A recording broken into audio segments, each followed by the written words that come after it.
There's a moment that often arrives without warning, leaving many feeling unsettled. Your belief remains, but the flame no longer burns as brightly as before. The peace that once enveloped you effortlessly now feels distant and elusive. The spiritual practices that used to uplift you now seem oddly empty. And the hardest part, you can't quite tell if this marks the beginning of the end or the start of a profound transformation. Here's a truth many avoid admitting openly. This discomfort might not mean something is broken within you. Instead, it could be the very season your spirit desperately needs. The Bible doesn't rush to erase the unsettling feelings. It doesn't treat doubts or questions as enemies. In fact, Scripture often dwells within those tensions, compelling us to ask a deeper question. What if the very struggle you're resisting is the force shaping you into someone stronger? If that's the case, then everything that feels off right now might actually be leading you toward a far more solid foundation. When faith stops feeling automatic, let me be candid from the start. Almost no one prepares you for the season in which your spiritual life stops flowing as easily as it once did. Not because you've strayed or stopped caring, but because the routines and answers that previously offered quick comfort suddenly feel hollow and insufficient. Your belief remains intact, yet it feels heavier, demands more honesty, and resists simple explanations. This shift often arrives quietly. There's no dramatic collapse or public failure, just a slow, creeping realization that surface-level faith no longer satisfies. Scripture reveals this pattern more than we often recognize. Consider the long, patient waits endured by the patriarchs. Abraham stepped out in faith on a promise without a clear destination or timeline. Years extended into decades with no visible sign of fulfillment. One way to understand this is that spiritual maturity often begins the moment we stop demanding constant reassurance and learn to trust even when the path seems unclear. This season frequently shows up in everyday life. You keep coming to prayer, but the words feel mechanical. You open familiar passages you've read countless times, but they no longer inspire your heart. You join community gatherings, yet something inside feels disconnected. Slowly, an uneasy thought emerges. Perhaps I'm slipping away. Perhaps there's another side to this story. The Scriptures suggest that what feels like spiritual dryness might actually be an invitation to shift from faith that's just comfortable habit to a faith marked by intentional, honest reliance on God. But making that shift isn't easy. It shakes up the smooth rhythm of our spiritual lives. It refuses to be contained within tidy morning prayers or weekend highs. I'll be honest with you. I've been through seasons where I said all the right things, yet somehow, those words didn't seem to resonate deeply anymore. I went over familiar truths time and again, puzzling over why they no longer cut through the noise. These kinds of times don't usually bring eloquent prayers or mountaintop experiences. Instead, they bring long silences, scattered thoughts, and a quiet awakening that faith is becoming less about performing and more about simply being present. And maybe that quiet, honest presence marks the true beginning of authentic trust that's felt rather than merely recited. Let me be clear. The Bible doesn't say that everyone will pass through this exact experience, nor at the same point in their journey. But this pattern occurs often enough to warrant our attention. Think about Noah, who spent decades building an ark when no rain appeared. Or Job, who held on to faith as his world crumbled. Consider the first believers, who started out exhilarated, but then found the path confusing and costly. The biblical narrative doesn't erase these difficult seasons. It acknowledges them fully, and that alone says so much. So here's a question for you to ponder. No pressure to answer right away. When your spiritual journey stopped feeling straightforward, did it quietly push you away, or did it gently draw you into deeper reflection? You don't have to figure it out right now. Just let that question linger for a bit. There's a subtle, often unexplored space between firm confidence and outright collapse. This is hard to talk about, but it's important. Between unwavering assurance and total disbelief lies a quiet middle ground, one that many of us find difficult to put into words. Faith hasn't disappeared there. It's simply no longer loud or dramatic. The initial excitement fades, and the sharp certainty softens. What remains feels partial and unfinished, but not broken. Because this phase lacks dramatic moments, people often remain silent about it. They might assume something is wrong, even though the larger story suggests that this in-between space frequently serves an important role in the journey. In the biblical narrative, stretches of apparent silence are never meaningless. There are long seasons when heaven seems still. Generations pass, prayers rise, but answers remain delayed. For God's people, these quiet intervals between prophetic moments shape them as profoundly as any spectacular rescue. One way to understand this silence is to see it not as abandonment, but as preparation. The waiting sharpens focus. The uncertainty nurtures dependence. The scripture doesn't rush past these empty periods, but gives them space to do their work. This is the moment when discomfort creeps into everyday life. You cling to your beliefs, but the spiritual energy seems stalled. Prayer no longer sparks quick encouragement, and time spent in scripture doesn't always bring immediate clarity. Honestly, this clashes with how we're naturally wired. We yearn for clear progress and visible outcomes. Yet belief, during this season, resists instant gratification. It slows everything down, sometimes to an uncomfortable degree.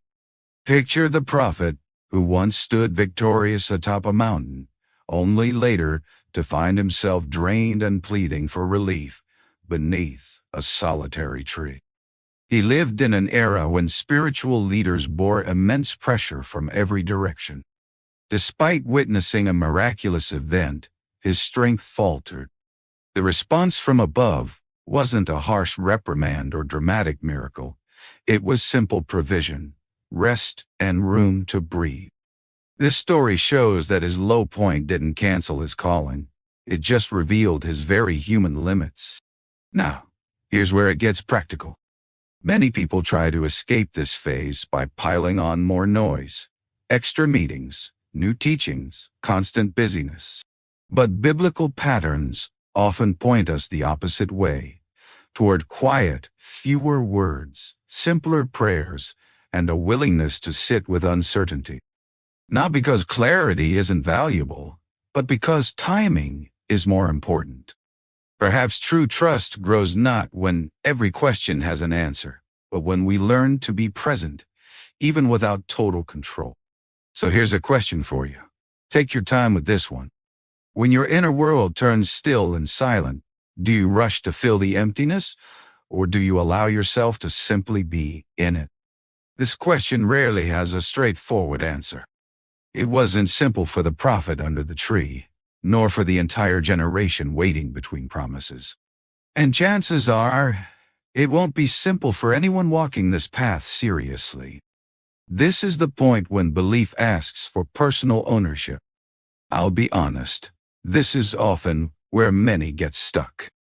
Not because faith fades, but because belief demands more than surface agreement. Up to now, conviction might have traveled along with shared momentum, familiar phrases, and comfortable routines. But now the question shifts quietly from "do I accept these ideas?" to a deeper personal challenge: is this truly becoming part of who I am? And that shift carries real weight. It doesn't force instant change, but it won't leave you untouched either. When we look closely at those who walked alongside Jesus, a clear pattern emerges. In the first-century world, committing to a teacher wasn't just about words. It meant reshaping your entire life. Your daily routines, priorities, relationships, and even your sense of security had to be reconsidered. So when the question comes, not as a distant theology lesson, but as a direct personal challenge, it invites you to own it, to claim it for yourself rather than repeat what you've heard before. One follower answers boldly, but immediately wrestles with living out that commitment. In that instant, belief transforms from a mere concept into a costly responsibility. This phase often feels uneasy in the everyday grind. You still cherish the same core truths, but now living them out carries more weight. You start to notice the gulf between what you say you believe and how you actually act in small, quiet moments, how you handle pressure at work, treat others when you're exhausted, or respond when no one's watching. Suddenly, belief isn't just a source of comfort. It starts pressing into areas you'd rather leave untouched, not harshly, but gently and persistently, like a question that surfaces again and again during your quietest moments. A powerful scene exemplifies this struggle. After a tough teaching, many turn away and leave. No dramatic chase after them. Instead, the question grows quiet and pointed among the small group who stayed. Will you go too?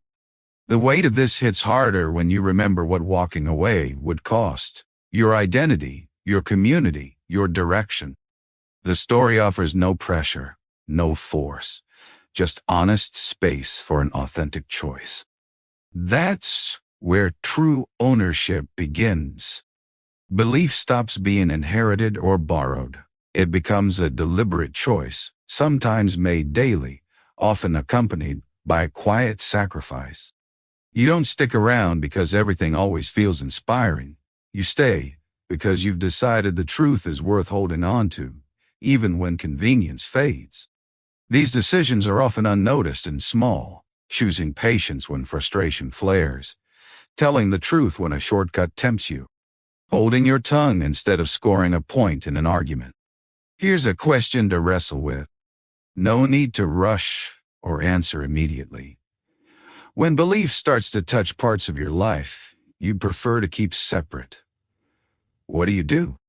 Do you step back, creating distance?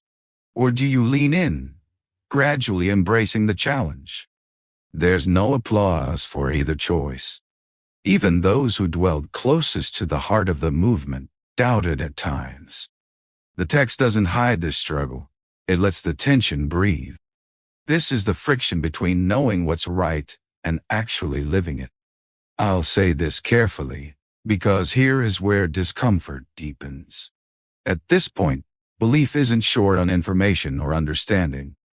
You grasp the principles and can explain the truths if asked.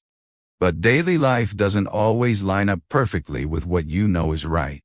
That quiet gap between head knowledge and lived choices begins to chafe, not as a loud crisis, but as a persistent, nagging irritation that's hard to ignore.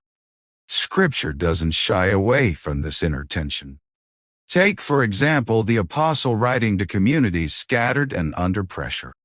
He openly admits he frequently fails to do the good he intends, and ends up doing exactly what he wishes to avoid. This isn't framed as a stirring call to arms. Rather, it's a raw, honest confession. The message suggests that merely recognizing this gap doesn't automatically bridge it. This season of struggle shows up in everyday decisions. You understand that gentleness is important, yet under stress, your words can turn sharper than intended. You believe honesty matters, but when the stakes rise, cutting corners or compromising feels easier. You know forgiveness is vital, yet some hurts linger stubbornly. Faith at this stage feels exposed, not weaker, but more authentic. And sometimes that honesty seems riskier than the unknown itself. What adds complexity here is our urge to maintain appearances, projecting alignment outwardly while wrestling with conflict inside. Yet the Bible consistently challenges this divide. Jesus often confronts religious leaders not because they lack effort, but because their outer image and inner reality don't match. A pristine appearance masking a fractured heart. In that culture, reputation was crucial for survival, so public perception mattered deeply. But even then, the emphasis shifts inward rather than outward. There's a surprising freedom in admitting this misalignment. Faith stops performing. Prayer becomes simpler and less scripted. Sometimes the most genuine prayer is simply, "I see what is right, help me live it." Strangely, that short, honest plea holds more power than any elaborate explanation. The text implies that real growth often begins when excuses run out, not when perfect clarity arrives. Here's a question to hold on to. Where do you feel the greatest gap between what you believe and how you live each day? Don't rush to fix it. Just name it truthfully. The apostle didn't neatly resolve his struggle in writing. He named it, wrestled with it, and kept moving forward. At this point, faith may feel smaller, but it's settling deeper. I must phrase this carefully because at first, this season can feel disheartening. Belief often seems quieter, less dramatic, and less outwardly impressive. Bold proclamations soften, emotional highs level out. Without perspective, it's easy to fear something vital is slipping away. But the biblical pattern points elsewhere. Faith isn't fading, it's rooting more deeply, like a river that ceases to rush noisily along the surface and instead carves a steady, strong channel into the bedrock. In the later chapters of leadership journeys, there's a clear shift away from the high drama that once defined early experiences. Initially, leaders often face dramatic encounters and public confrontations, moments bursting with intensity. But as time passes, their work evolves into something quieter, more weighed down by responsibility.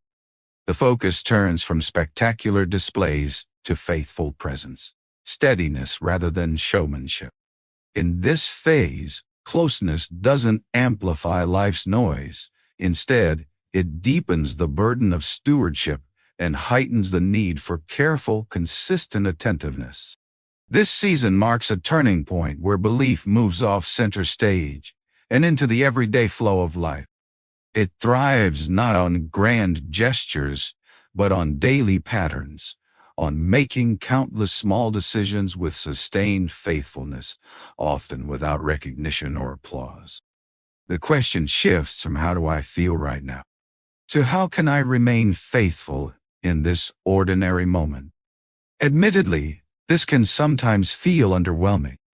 Our culture often equates growth with intensity and visible, dramatic change. Yet Scripture tends to connect growth most closely with steady endurance over time. A subtle but important shift takes place here.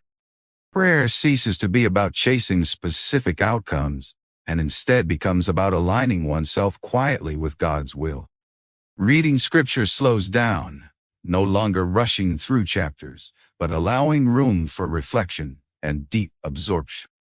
Belief begins to shape instinctive reactions, influencing the tone of your voice when you're tired, how you respond to misjudgment, and how steady you remain when unnoticed.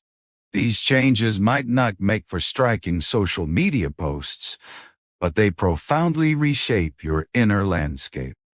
Jesus illustrates this with the image of a seed rather than a blazing flame. Seeds might seem insignificant. They disappear into the soil, their true work hidden beneath the surface. Growth happens in unseen ways, demanding time, patience, and trust without rushing toward quick results. In the agricultural world of Jesus' day, this metaphor carried powerful meaning: trust in unseen processes and endurance through seasons without immediate harvests. So here's the question to ponder. If belief stopped feeling expansive and dramatic and instead became quieter and more ordinary, would you assume it was weakening? Or might it actually be gaining deep, lasting strength? No need to answer immediately. Just hold that question with honesty. This is about trusting, even when inner certainty is absent. It's perhaps one of the toughest transitions. Now, belief no longer leans so heavily on that strong feeling of assurance. You keep moving forward, but the inner confirmation doesn't always arrive when you expect it. That can be disorienting. We learn, often implicitly, that true belief should feel confident, clear, and steady. Yet the biblical story challenges this notion again and again, showing that assurance and trust aren't always the same thing. Let's return to the story of the man known as the father of many nations, focusing on his later years. Despite promises made, the evidence of their fulfillment remains scarce. The heavy weight of legacy and the hope for future security made the waiting especially difficult. When the call came to keep moving forward without having the entire path laid out, the scriptures don't depict him as calm or confident. Instead, they simply tell us that he kept going. One way to understand this is that his obedience wasn't fueled by overwhelming certainty, but rather by the strength of the relationship itself. This phase in life happens when faith continues forward, even though some questions linger unanswered. You don't feel completely at peace or heroic. You just keep showing up, day after day. Prayer may become shorter, sometimes even hesitant. You might find yourself saying, "I don't fully get all of this, yet I'm still here." That kind of plain honesty rarely makes dramatic headlines, but it resonates deeply within Scripture. Many prayers recorded in the Bible sound more like quiet endurance than triumphant shouts. Think of the encounter after the resurrection where one of the followers demands clear proof before believing. He is often remembered merely for his doubt, but a closer reading reveals that he didn't reject the possibility. He sought an authentic encounter. When the response came, it was welcoming, not judgmental. The story shows us that belief doesn't erase questions, it faces them head-on. Trust grows, not by wiping away uncertainty, but by learning to stay present alongside it. This changes how faith plays out in real life. You stop waiting until you feel ready before taking action. You make decisions based on incomplete understanding, guided more by committed values than fleeting feelings. You practice patience, even when there are no quick rewards. You choose kindness, even when the outcome remains uncertain. And gradually, almost without realizing it, your ability to trust deepens, not because you've been given all the answers, but because you've practiced stepping forward without demanding total control. So here's a question to carry with you. If complete inner certainty never fully returns, would you still choose to keep trusting?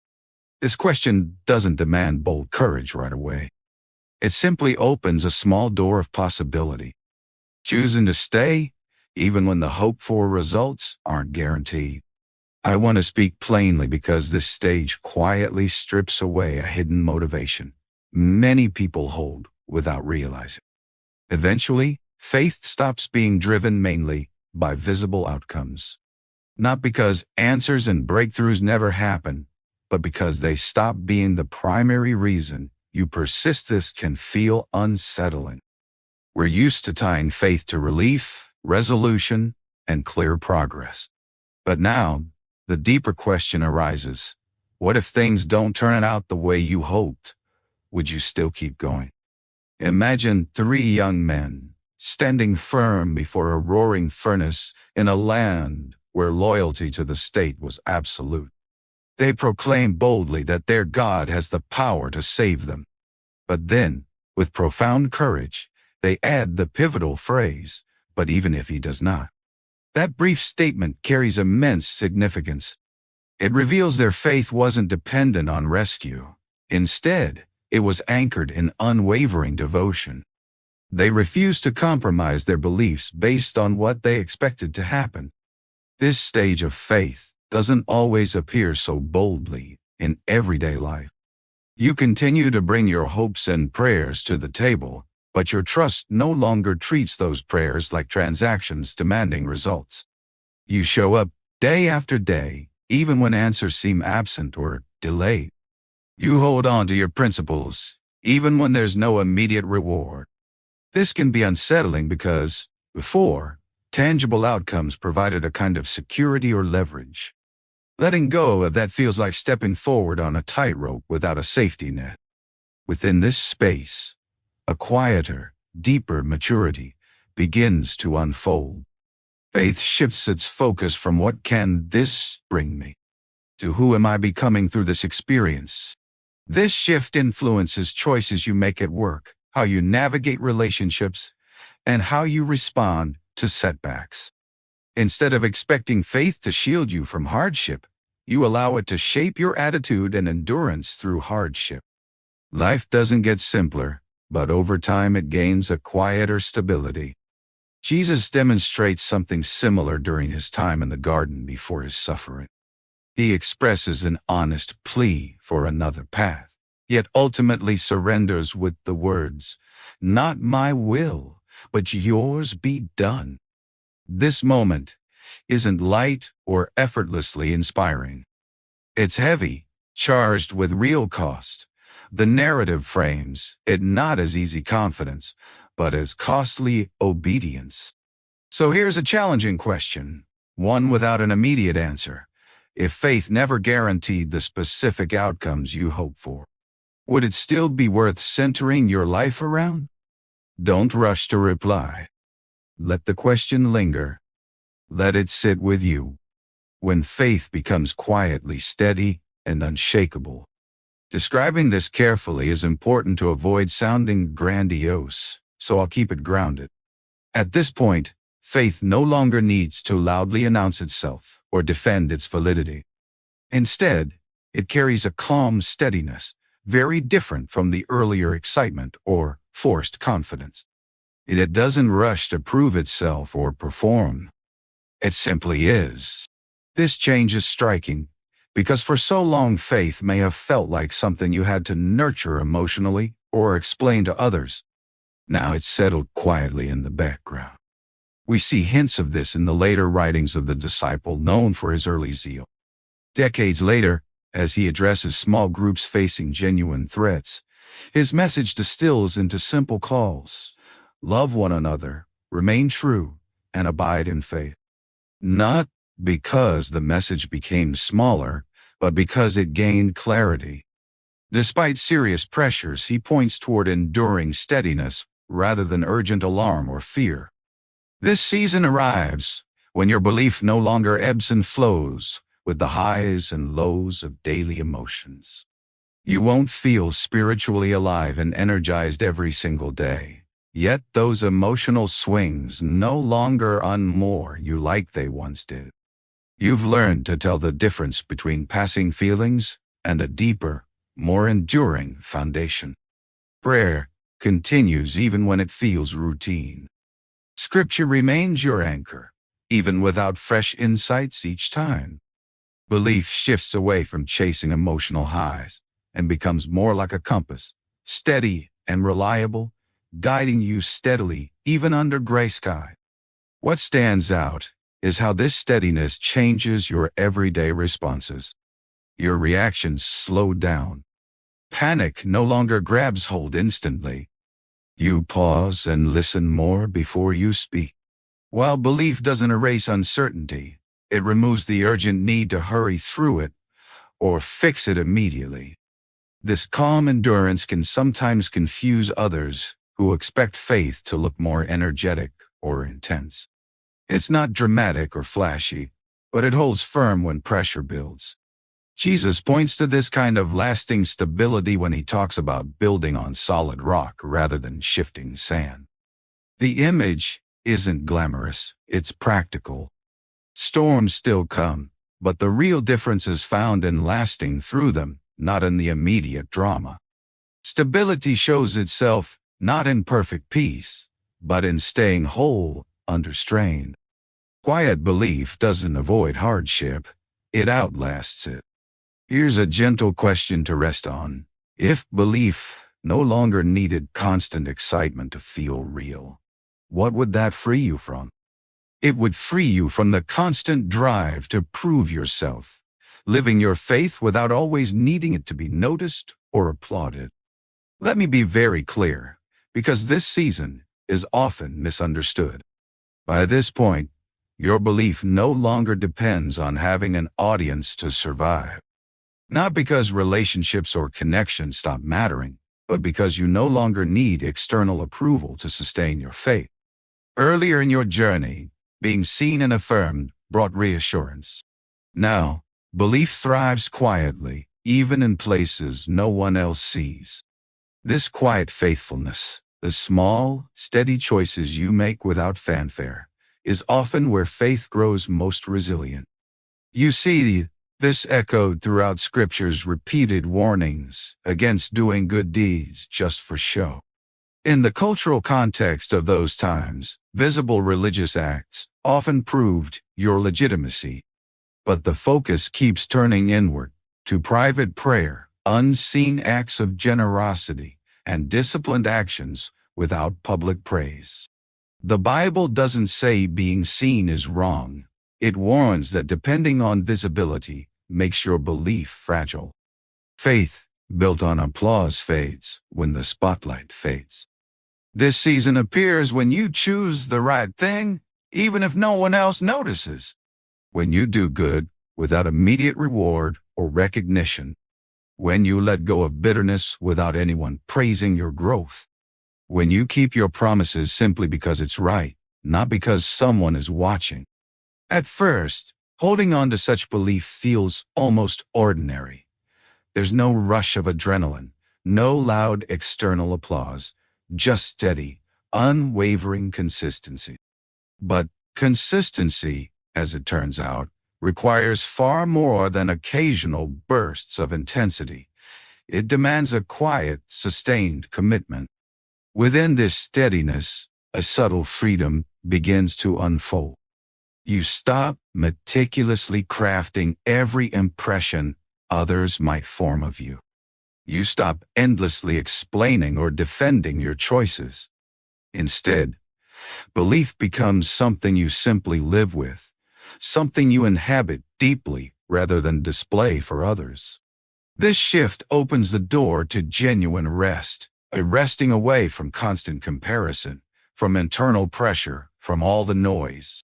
You continue to care deeply about what is true and good, but you no longer crave continuous validation to keep that commitment alive. Think about the hidden years of the central figure before embarking on public ministry. Long stretches pass, with no recorded spectacular acts, just ordinary work, family responsibilities, and quiet faithfulness. In that context, being known was not a sign of failure. Instead, it was essential preparation. The text does not rush over these years or diminish them.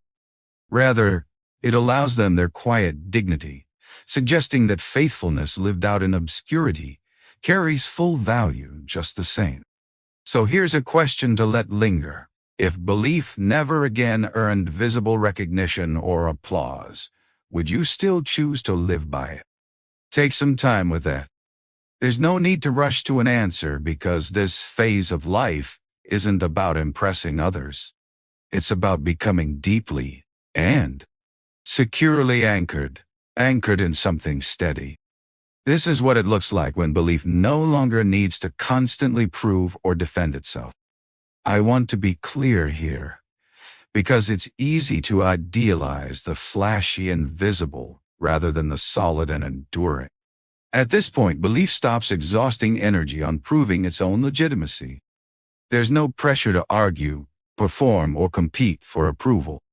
Whereas before, it might have required quick defenses, polished explanations, or ongoing internal persuasion, now noticeable shift happens.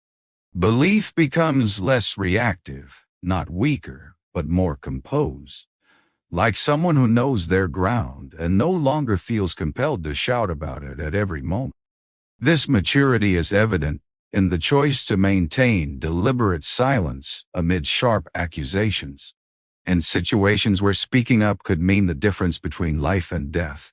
Choosing to respond only when necessary and remain silent at other times stands out sharply. The text does not depict this silence as weakness or indifference. Instead, it points to wise discernment. Here, belief trusts the larger picture when it comes to reputation and meaning. Everyday life in this season feels unusual.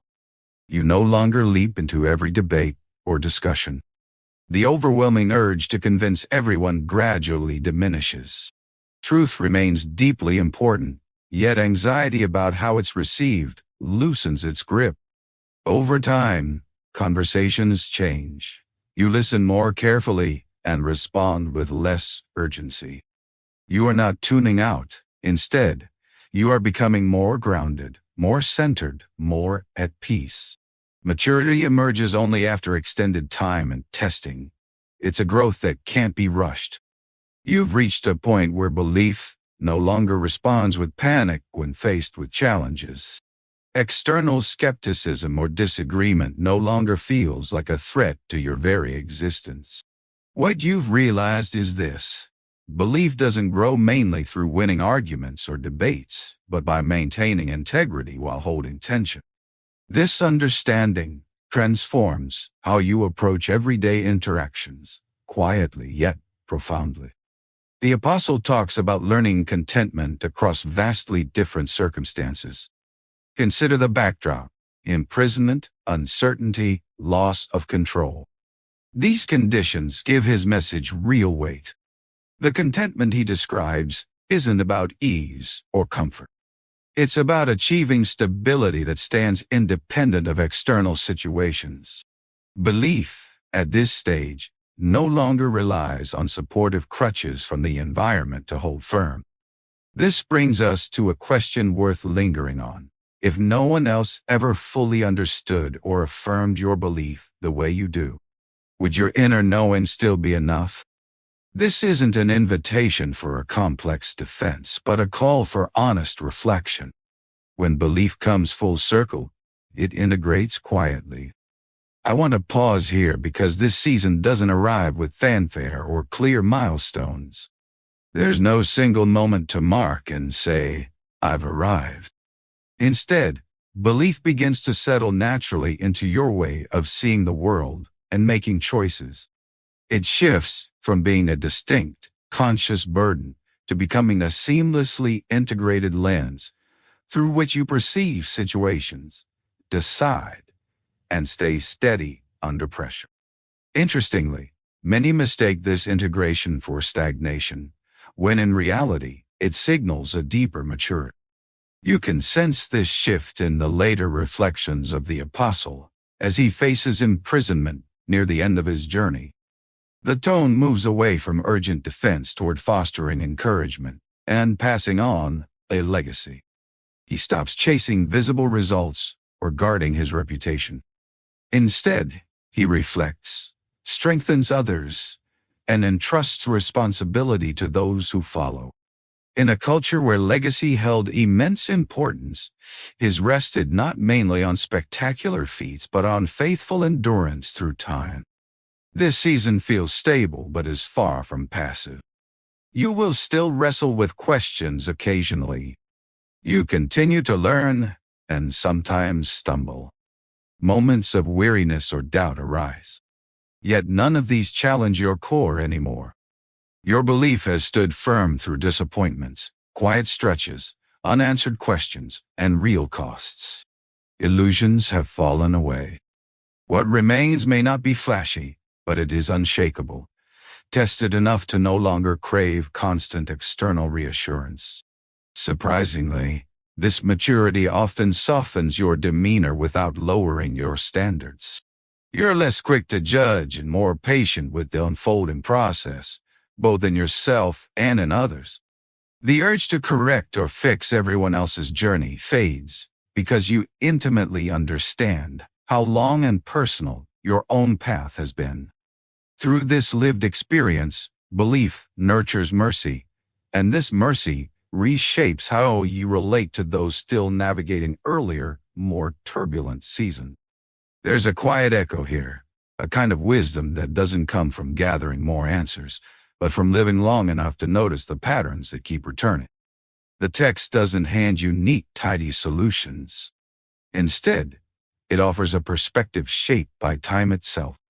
At this stage, belief isn't about mastering your circumstances, it's about finding meaning that can hold steady even when control slips away. And it turns out, meaning often lasts far longer than certainty ever could. So here's the final question, which I won't answer for you. If your belief has changed shape, becoming quieter, heavier, less dazzling over time, might that actually prove it's alive and growing, not fading? Sit with that thought. Give it room to breathe, because this season doesn't signal the end of your path. It transforms the entire journey. As we close these reflections, one truth is clear. Belief was never meant to stay frozen in one form. It stretches, it quiets, it sheds surface noise, and it gains a deeper weight. Perhaps the discomfort that sparked this whole process wasn't a misstep at all. Maybe it was the journey itself doing its work, not to shrink belief, but to shape it into something honest, something resilient enough to stand firm when every external support disappears. If these reflections resonate with where you are, I'd love to hear from you. Share a single word, a brief phrase, or even a question that surfaced for you in the comments. And if these ideas helped you see your path in a new light, consider subscribing. You won't want to miss what's next. The upcoming reflection will dive deeper into one of the most avoided, yet universally shared parts of this journey, and once you truly see it, you can't unsee it.